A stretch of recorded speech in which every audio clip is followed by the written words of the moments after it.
Hi, welcome back to my YouTube channel. Good morning. ಇವತ್ತು Sunday Rathasaptami ಇರೋ ಕಾರಣದಿಂದ ನಮ್ಮ ಯೋಗ ಕ್ಲಾಸಲ್ಲಿ ನಿನ್ನೆ ನೈಟೇ ಮೆಸೇಜ್ ಮಾಡಿದ್ರು ಗ್ರೂಪಲ್ಲಿ, ಮೇಡಮು 108 ಸೂರ್ಯ ನಮಸ್ಕಾರ ಮಾಡ್ತೀವಿ ಬನ್ನಿ ಅಂತ. ಸೊ ನಾನು 5:30 ಎದ್ದು ಫ್ರೆಶ್ ಅಪ್ ಆಗಿ ಹೊರಟೆ. ತುಂಬಾ ಕತ್ಲೆ ಇತ್ತು, ಚಳಿ ಕೂಡ ಜಾಸ್ತಿ ಇತ್ತು. ಸೊ ಅಲ್ಲಿ ಕ್ಲಿಪ್ಪಿಂಗ್ ತೊಗೊಳಕ್ಕಾಗಲಿಲ್ಲ. ಯೋಗ ಮುಗಿಸ್ಕೊಂಡು ಫೋಟೋಸು ಸೆಲ್ಫೀಸ್ ತೊಗೊಂಡೆ. ಅಲ್ಲಿಂದ ಮೇಡಮು ಸ್ವಲ್ಪ ಬಾದಾಮಿ ಹಾಲು ಮಾಡ್ಕೊಂಡು ಬಂದಿದ್ರು, ಎಲ್ರಿಗೂ ಬಾದಾಮಿ ಹಾಲು ಕೊಟ್ಟು ಸೊ ಕುಡ್ಕೊಂಡು ನಾನು ಮನೆಗೆ ವಾಪಸ್ ಹೊರಟೆ. ಅಲ್ಲಿ ಮನೆಗೆ ಬಂದಮೇಲೆ ಬಿಸಿ ಬಿಸಿ ಕಾಫಿ ಜೊತೆಗೆ 2 ಬಿಸ್ಕೆಟ್ ಕೂಡ ತಿಂದೆ. ಅಮ್ಮ ನಾನು ತಿಂಡಿ ಮಾಡ್ತೀನಿ, ಮನೆಯೆಲ್ಲ ಒರೆಸ್ಕೊಂಡು ಕ್ಲೀನ್ ಮಾಡ್ಕೊ ಅಂತಂದರು. ಸೊ ನಾನು ಮನೆಯೆಲ್ಲ ಗುಡಿಸಿ ಒರೆಸ್ಕೊಂಡೆ.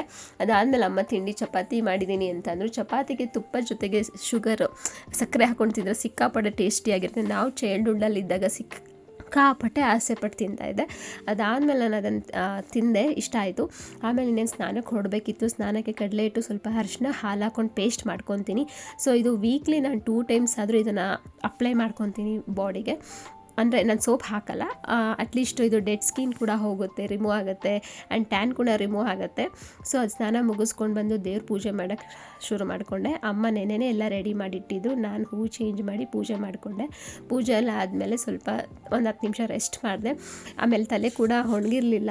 ಸೊ ವೆದರ್ ಕೂಡ ಚೇಂಜ್ ಇತ್ತು, ಬಿಸಿಲು ಕೂಡ ಇರಲಿಲ್ಲ. ಸುಮ್ಮನೆ ಶೀತ ಆದರೆ ಪ್ರಾಬ್ಲಮ್ ಅಂದ್ಬಿಟ್ಟು ತಲೆ ಎಲ್ಲ ಒಣಗಿಸ್ಕೊಂಡೆ. ಅದಾದಮೇಲೆ ಇನ್ನೇನು ಟೈಮ್ ಆಯಿತು, 2-2:30 ಆಗೇ ಹೋಯಿತು. ಊಟಕ್ಕೆ ಬೇರೆ ಹಸಿವಾಗ್ತಿತ್ತು. ಸೊ ಅದಾದಮೇಲೆ ಅಮ್ಮ ಊಟಕ್ಕೆ ರಸಮ್ ಮತ್ತು ರೈಸು, ನೆಂಚ್ಕೊಳಕ್ಕೇನು ಇರಲಿಲ್ಲ ಅಂದ್ಬಿಟ್ಟು ಸೌತೆಕಾಯಿ ಇತ್ತು, ಅದನ್ನೇ ಹಾಕ್ಕೊಂಡು ತಿಂದೆ. ಅದಾದಮೇಲೆ ತುಂಬ ಕ್ರೇವಿಂಗ್ ಆಗ್ತಿತ್ತು, ಯಾಕೋ ಸ್ವೀಟ್ ತಿನ್ನಬೇಕು ಅಂತ. ಸೊ ಫ್ರಿಜ್ಜಲ್ಲಿ ಚಾಕ್ಲೇಟ್ ಇತ್ತು, ಡಾರ್ಕ್ ಚಾಕ್ಲೇಟು, ಅದನ್ನು ತಿಂದ್ಕೊಂಡು ಟಿ ವಿ ನೋಡ್ಕೊಂಡು ಕೂತಿದ್ದೆ. ಅದಾದಮೇಲೆ ನನ್ನ ಕಸಿನ್ ಫೋನ್ ಮಾಡಿದ್ರು, ಬಾ ಟೆಂಪಲ್ಗೆ ಹೋಗಿ ಬರೋಣ ಅಂತ. ಸೊ ನಾನು ಇವತ್ತು ಸಂಡೇ ಫ್ರೀನೇ ಇದ್ನಲ್ಲ, ಹೋಗಿರಲಿಲ್ಲ. ಅದಕ್ಕೆ ಅಮ್ಮನ ಕೇಳಿದೆ. ಅಷ್ಟರಲ್ಲಿ ಅಮ್ಮ ಸ್ನಾನಕ್ಕೆ ಹೋಗಿದ್ರು, ಸಾಂಬಾರು ಇಟ್ಟಿದ್ದೀನಿ ನೋಡ್ಕೊ ಅಂತ ಹೇಳಿದ್ರು. ಸಾಂಬಾರನ್ನ ನೋಡ್ಕೊಳ್ತಿದ್ದೆ. ಅದಾದಮೇಲೆ ಅಮ್ಮ ಬಂದಮೇಲೆ ನಾನು ರೆಡಿ ಆಗಿಬಿಟ್ಟು ಹೊರಟೆ. ನಾನು ಅಲ್ಲಿ ಹೊರಟಾಗ ಇಲ್ಲಿ ಈ ಕಾರ್ ನೋಡಿ ಕ್ಯಾಪ್ಚರ್ ಮಾಡಿದೆ. ಸಿಕ್ಕಾಪಟ್ಟೆ ಚೆನ್ನಾಗಿದೆ, ಆ್ಯಕ್ಚುಲಿ ಓಲ್ಡ್ ಮಾಡೆಲ್ ಕಾರ್ ಅನಿಸುತ್ತೆ. ನಾ ಹೋಗಿದ್ದು ಶಿವಹೋನ್ ಟೆಂಪಲ್ ಅಂತ.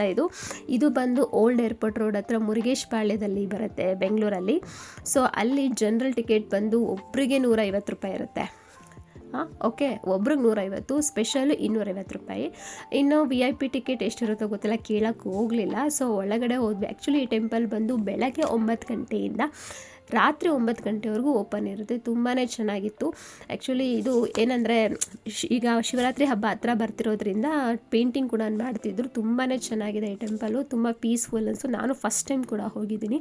ಅಲ್ಲಿಂದ ಒಳಗೆ ಬಂದರೆ ಈ ಗುಹೆ ಒಳಗಡೆ ಹೋದರೆ ಅಲ್ಲಿ 12 ಜ್ಯೋತಿರ್ಲಿಂಗಗಳಿದ್ದಾವೆ. ಎಷ್ಟು ಚೆನ್ನಾಗಿತ್ತು ಅಂದರೆ ನೋಡಿದ್ರೆ ಒಂಥರ ಪೀಸ್ಫುಲ್, ಒಂಥರ ಮೈಂಡ್ ಫುಲ್ಲು ವೈಬ್ ಸಿಗ್ತಿತ್ತು, ಒಳ್ಳೆ ಗುಡ್ ವೈಬ್ ಸಿಗ್ತಿತ್ತು ಒಳಗಡೆ ಹೋದಾಗ. ಅಲ್ಲಿಂದ ಗುಹೆ ಒಳಗಡೆ ಲಿಂಗಗಳನ್ನ ನೋಡ್ತಿದ್ರೆ ಒಂಥರ ಏನೋ ಒಂಥರ ಪೀಸಾಗಿತ್ತು ಮೈಂಡ್ ಕೂಡ.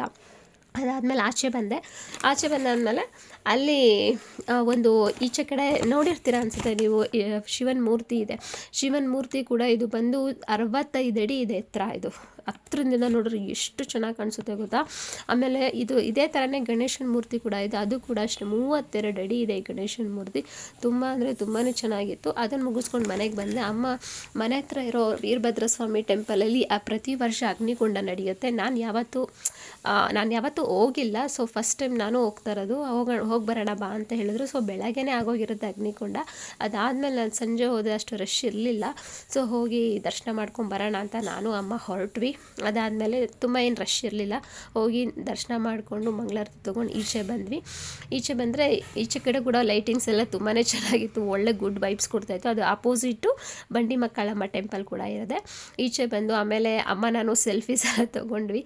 ಆಮೇಲೆ ಅಲ್ಲಿಂದ ತುಂಬ ಹಸಿವಾಗ್ತಿತ್ತು, ತುಂಬ ಕ್ರೇವಿಂಗ್ ಕೂಡ ಆಗಿತ್ತು, ತುಂಬ ದಿನ ಆಗಿತ್ತು ತಿಂದಿರಲಿಲ್ಲ ಅಂದ್ಬಿಟ್ಟು ಶ್ರೀನಗರಲ್ಲಿ ಮಶ್ರೂಮ್ ಬಿರಿಯಾನಿ ಸಿಗುತ್ತೆ. ಆ್ಯಕ್ಚುಲಿ ಇದು ರೀಲ್ಸಲ್ಲೆಲ್ಲ ನೀವು ನೋಡಿರ್ತೀರಾ. ಸೊ ತುಂಬಾ ಚೆನ್ನಾಗಿರುತ್ತೆ ಟೇಸ್ಟು. ಸೊ ಅಲ್ಲಿ ತಿನ್ನಬೇಕು ಅನ್ನಿಸ್ತು, ಮಶ್ರೂಮ್ ಬಿರಿಯಾನಿ ತೊಗೊಂಡು ಮನೆಗೆ ಹೊರಟಿ ಫಸ್ಟು ಹಸಿವಾಗ್ತಿತ್ತು ಅಂದ್ಬಿಟ್ಟು.